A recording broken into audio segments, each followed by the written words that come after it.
한 주의 마지막인 매주 금요일 영화 속 과학을 찾아보는 시간입니다. 사이언스 레드카펫 오늘도 양회영 기자와 함께합니다.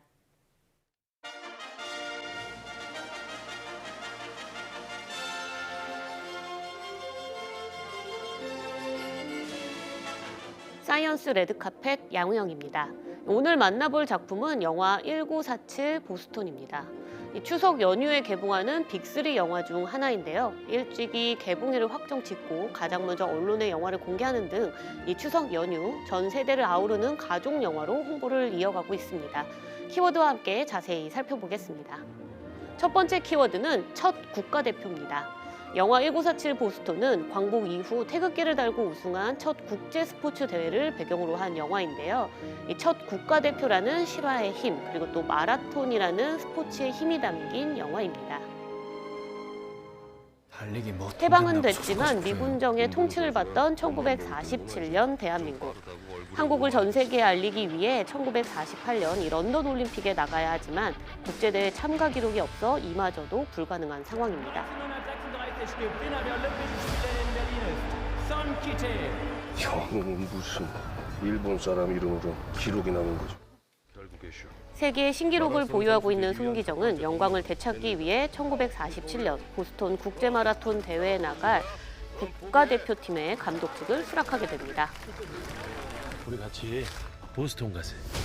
내가 뭐 감독하면 뭐 제대로 하지. 애기들은 자기 조국에서 자기 이름으로 뛰게끔 해. 우여곡절 끝에 손기정, 남승용, 서윤복 이렇게 3명이 팀을 꾸리지만 난민국 신분이었던 대표팀은 보스턴으로 떠나는 과정부터 난관에 부딪히고요. 이 가슴에 태극마트를 다는 것 또한 쉽지 않습니다. 사장 유니폼에 일장기 달릴 거 모르고 뛰셨어요? 저희가 원하는 것은 조국의 국기가 달린 유니폼을 입고 그저 달리는 것입니다. 실제 마라톤 경기를 보는 듯한 마지막 15분. 역사 자체가 스포일러를 하지만 알고 봐도 마라톤의 감동이 스크린을 가득 채웁니다.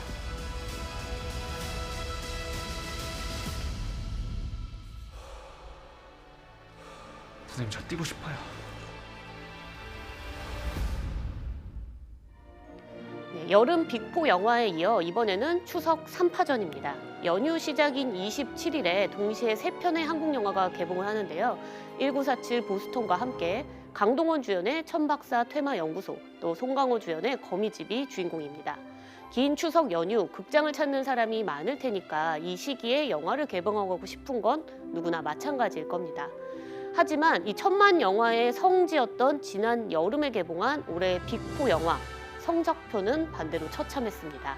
이 가장 먼저 개봉한 밀수만이 512만 명을 동원하면서 손익분기점을 넘어 살아남았을 뿐이고요. 이 비공식 작전이나 더무는 관객에게 외면당했습니다. 그렇다면 이번 추석 3파전의 승자는 누가 될까요? 우선 천박사가 현재 예매율에서 크게 앞서고 있는 상황인데요. 이 집에서 편하게 OTT로 다양한 콘텐츠를 볼 수 있는 요즘 이 추석 영화 빅3가 관객의 마음을 얼마나 사로잡을지 결과가 궁금해집니다. 다음 키워드도 살펴보겠습니다. 다음은 체지방 6%입니다. 이 실화를 다룬 영화인 만큼 배우가 이 실존 인물과 얼마나 비슷한지도 영화를 몰입하게 만드는 요소 중 하나일 텐데요. 이 배우 임시완은 서윤복 선수와 외형을 비슷하게 만들기 위해서 오랫동안 노력을 했다고 합니다. 실존 인물을 다룬 영화에서 배우가 가장 신경 쓰는 건 바로 싱크로율입니다. 이 배우 임시완은 서윤복 선수가 되기 위해 식단 관리와 운동을 병행해서 체지방률이 6%가 나올 정도로 마라토너 그 자체를 보여줬습니다. 또 외형뿐 아니라 극중 손기정과 맞서는 장면이나 마라톤을 하는 표정 등 임시완의 연기가 돋보입니다. 잊혀지기를 본인이 노력을 했어요. 실제 선수들의 한 60~70%까지 같이 했다고 보시면 될 것 같아요. 첫 샷을 잡는데 소름이 확 돋더라고요. 실화, 그리고 이 애국심과 관련된 영화를 만드는 제작진이 신경을 쓰는 거는 바로 심파, 그리고 이른바 국뽕이겠죠. 이 영화는 심파나 국뽕이 과하지 않고 오히려 담백하게 그려내고 있습니다. 우리가 1945년도에 해방했으니까요. 혼란스러운 그 시기에 꿈을 실현시키려고 노력했던 사람들의 얘기이기 때문에 한마디로 노련한 거장 감독님께 좀 맡기고 싶었습니다. 하지만 오히려 이 담백함을 만들기 위해서 한 선택들이 캐릭터를 평범하게 만들고 갈등 해결조차 투박하게 해결을 하고요. 영화의 클라이막스에서도 감동을 조금 애매하게 만들어내는 등 아쉬움이 남습니다. 전문적인 교육 혹은 전문적인 서포트를 받지 못한 상태에서도 누구보다도 경험이 많지 않았음에도 불구하고 그것을 다 뛰어넘을 수 있었던 건 결국은 그 누구보다 뛰어난 정신력, 의지, 그런 것이 굉장히 타고난 분이지 않으셨을까라는 생각을 했습니다. 마라톤 영화라 그런지 보면서 함께 숨이 가빠지는 것 같은데요. 양회영 기자와 함께 이어서 영화 속 과학 이야기 나눠보겠습니다. 자, 봄과 가을에 마라톤 대회가 많이 열리잖아요. 네. 마라톤은 인간의 한계에 도전하는 스포츠인데 2시간 넘게 뛰기 위해서 선수들은 어떻게 훈련하나요? 네, 영화에서도 사실 송기정 선수가 서윤복 선수를 처음 만났을 때 어디서 뛰는 거 배웠냐 이렇게 물어보거든요. 근데 그 서윤복 선수가 뛰는 걸 뭘 배우냐, 그냥 뛰었다 이렇게 얘기를 합니다. 그 사실 네. 일반적으로 사람들이 오래 뛰고 열심히 뛰고 하면 되겠지라고 네. 생각을 하겠지만 실제로 마라톤은 그냥 뛰는 게 아니었더라고요. 장거리를 뛰기 위한 훈련이 분명히 필요한데 가장 필요한 것들 중에 첫 번째로 꼽히는 게 최대 산소 섭취량을 늘리는 겁니다. 이게 뭐냐면 운동 강도를 높여서 내가 한 번에 숨 쉴 수 있는 이 산소를 섭취하는 능력을 높인다 이렇게 보시면 되는데요. 이 최대 산소 섭취량은 심폐 능력이 우선 뒤따라줘야 되고요. 또 혈액에서 산소를 운반하는 능력이 높아지고 그렇게 됐을 때 각 조직에 산소가 얼마나 많이 들어가는지 많이 이용할 수 있는지 이런 것들을 합쳐서 말하는 이 단위인데요. 이 최대 산소 섭취량은 사실상 고도가 상승할 때마다 오히려 떨어진다고 합니다. 그러니까 우리가 높은 산에 올라가면 숨이 가빠지는 거와 같은 건데 네. 평소 그래서 마라토너들은 고지대에 올라가서 오히려 이제 훈련을 많이 해가지고 심폐 기능을 높이고 있고요. 타고나기를 태어날 때 고지대에서 태어난 마라토너 선수들이 또 심폐 능력이 좋아서 최대 산소 섭취량이 높다고 알려져 있기도 합니다. 또 다른 훈련법은 이 젖산, 피로 물질인 젖산을 관리하는 방법인데 네. 우리가 젖산은 이 산소 공급이 적을 때 많이 생긴다고 알려져 있고 또 움직임이 많이 갑자기 과격해질 때 또 그리고 호흡 곤란 상황이 생길 때 젖산이 분비된다 이렇게 알려져 있는데요. 젖산이 몸속에 쌓이면 피로가 축적되면서 움직임이 둔해지게 되는 거거든요.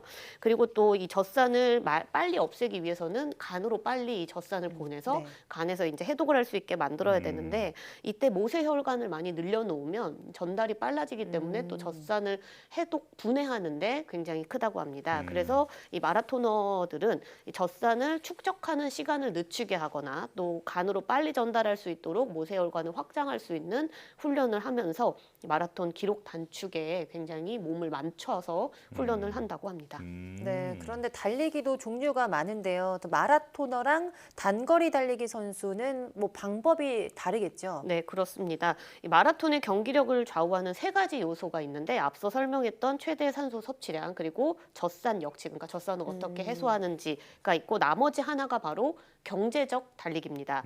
우리가 단거리 선수들은 각자의 레일에서 짧은 시간 동안 최대의 힘을 그냥 쏟아낸다고 생각하면 이 마라톤 같은 경우에는 많은 선수들이 한꺼번에 같이 그룹을 이뤄서 뛰고 있잖아요. 그래서 보통의 마라토너들은 선두 그룹에 들어가되 1등이 아니라 2등이나 3등 위치에 서서 뛰는 거를 선호한다고 합니다. 이 이유가 바로 공기저항 때문인데요. 가장 앞에 있는 선수가 사실 공기저항을 가장 많이 받기 네. 때문에 만약에 1등의 자리가 아니라 2등의 자리에서 만약에 마라톤을 뛰게 되면 공기 저항이 많이 줄어들어서 똑같은 거리를 뛰더라도 에너지를 약 26%나 덜 쓸 수 있다고 합니다. 예. 아주 과학적인데요. 근데 현재 마라톤 세계 신기록이 2시간 1분 9초더라고요. 네. 자, 이 42.19km를 2시간 안에 달리는 게 꿈의 기록이자 또 마라토너에게는 어떤 마의 벽이라고 하는데 이건 인간이 도저히 깰 수 없는 기록인가요? 네, 우선은 운동 생리학적으로 이걸 연구해 본 결과가 네. 있습니다. 마라톤의 기록의 한계를 이제 과학자들은 2시간 전후로 보고 있는 건데요. 실제로 미국의 운동 생리학자인 마이클 조이너가 1991년에 계산을 해봤더니 마라톤의 기록 한계는 1시간 57분 58초로 추정을 했다고 합니다. 네. 그러니까 인간이 낼 수 있는 최대한의 어떤 능력치를 살렸을 때 이 정도는 될 수 있지만 그 이하로는 낮추기 어렵다고 이런 건데요. 실제로 현재 마라톤 세계 신기록 보유자이자 역대 최고의 마라토너로 불리고 있는 이 엘리우드 킵초게 선수 같은 경우에는 이 자신의 기록을 굉장히 여러 번 갈아치우면서 가장 최근에 세운 기록이 2시간 1분 9초입니다. 그러니까 네네. 뭐 2시간이라는 그 벽에 거의 가깝게 다가왔다 이렇게 볼 수 있잖아요. 네. 그런데 사실 이 킵초게 선수가 2시간의 벽을 딱 한 번 깨본 적이 네. 있다고 합니다. 이게 2019년 영국의 한 화학업체 후원으로 열렸던 챌린지 대회에서 1시간 59분 40.2초를 와, 기록한 겁니다. 예. 이게 그런데 킵초게 선수만을 위해서 특별히 마련된 경주였기 때문에 국제 육상 연맹에서는 기록을 인정을 하고 있지 않아서 공식 기록은 채택되지 않은 상황입니다. 네, 그래도 그 마의 2시간의 벽을 깼는데 기록이 인정받지 못해서 굉장히 아쉽네요. 네, 맞습니다. 이게 일종의 이벤트라고 국제 육상 연맹은 본 건데요. 왜냐하면 대회 주최 측이 목표 자체가 2시간을 깨자 이걸로 이제 처음부터 세웠기 때문에 네. 이 모든 조건을 2시간을 깰 수 있게 킵초게가 가장 잘 뛸 수 있는 조건으로 만들었습니다. 그래서 이 마라톤을 하기에 원래 적합한 온도가 7도에서 14도 정도, 습도는 80%인데 이 순간을 딱 맞추기 위해서 대회 날짜만 정해놓고 시작하는 시간을 미정인 상태로 당일 아침에 재본 다음에 지금 뛰자. 몇 분 뒤에 뛰자 해가지고 아침 8시부터 뛰었다고 하고요. 예. 이 킵초게 선수가 공기 저항을 최대한 적게 받으면서도 페이스를 최대로 끌어올릴 수 있게 하기 위해서 5명의 페이스메이커가 앞에서는 V자 모양으로 네. 또 킵초게 선수를 뒤로 앞에 가운데 두고 뒤쪽에는 2명의 선수가 좌우로 붙어서 함께 달렸습니다. 또 보조 요원이 자전거를 타고 따라가면서 언제든지 물을 마시고 싶거나 음료수를 마시고 싶어 할 때는 언제든지 음료수를 제공했고요. 또 이 선수들 전체 앞쪽에서 자동차가 달리면서 빗으로 이 바닥에다가 선을 그어줬어요. 그래서 네네. 속도 조절, 또 너무 빨리 너무 천천히 달리지 않도록 속도 조절을 하는 것까지 도와줬다고 합니다. 음. 이런 모든 상황이 완벽하게 맞아 떨어지자 2시간의 벽을 깨고 1시간 59분 40.2초를 기록하게 된 거죠. 아, 예. 공식 기록으로 인정받지 못하는 이유가 이제 납득이 되네요. 자, 그런데 핵심은 공기 저항을 줄이는 그 대형을 짰다라는 게 가장 중요한 것 같아요. 네, 맞습니다. 그래서 이 실제로 프랑스 연구진들이 이 사람의 모형을 실물 크기의 이제 10분의 1 모양의 이 마네킹을 두고 이 킵초게 선수가 2019년에 이 사용했던 페이서 대형을 세워놓고 풍동 실험을 했습니다. 바람을 불어보고 네. 바람이 어떤 식으로 지나가는지를 확인을 해본 거죠. 그 결과 V자 대형으로 뛰면은 이 킵초게 선수가 느끼는 공기 저항이 절반으로 줄어들어서 기록이 3분 33초나 줄어든다고 확인이 된 겁니다. 네. 그리고 연구진은 또 다른 여러 가지 대형을 해보면서 이 V자 대형 말고 더 단축할 수 있는 대형은 없을까 확인을 해봤더니 소문자 T자 형태로 페이서들을 위치시켜 놓으니까 이 V자 대형일 때보다 오히려 공기가 더 잘게 쪼개지면서 저항이 줄어들어서 이 기존 기록보다도 49초를 더 단축할 수 있는 것으로 확인이 됐습니다. 하지만 앞서 이야기했던 것처럼 2019년 때는 페이서들이 지금 7명이나 뛰었잖아요. 예. 근데 실제 공식 경기에서는 페이서가 뭐 2명에서 최대 3명만 뛸 수 있거든요. 그러니까 실험 결과와 같은 획기적인 단축은 사실상 현장 경기에서는 구현하기는 어렵고요. 이번 주 일요일에 우리 서울에서도 이제 마라톤이 열리는데 네. 독일 베를린에서도 국제 마라톤이 열립니다. 여기에 이제 킵초게 선수가 출전을 하는데요. 9월 자체가 뭐 우리나라도 그렇지만 독일도 굉장히 날씨가 쾌적하고 또 베를린 마라톤 코스 자체가 굉장히 평탄해서 원래 좋은 기록이 많이 나오는 국제 대회라고 알려져 있는데 이번에도 이 3명의 페이서와 함께 킵초게 선수가 뛴다고 합니다. 그래서 이 대회 5번째 공식 우승을 목표로 하면서도 공식 대회에서 이번에 2시간의 벽이 정말 깨질 수 있을지 이 결과도 좀 귀추가 주목되고 있습니다. 네, 정말 이제 마라톤을 볼 때 어떤 대형으로 달리는지 굉장히 시선이 많이 갈 것 같은데요. 이번 마라톤 대회도 2시간의 벽이 깨질지 굉장히 흥미진진할 것 같고요. 1947 보스턴 영화도 많은 기대가 됩니다. 오늘 말씀 잘 들었습니다. 양효영 기자와 함께했습니다. 고맙습니다.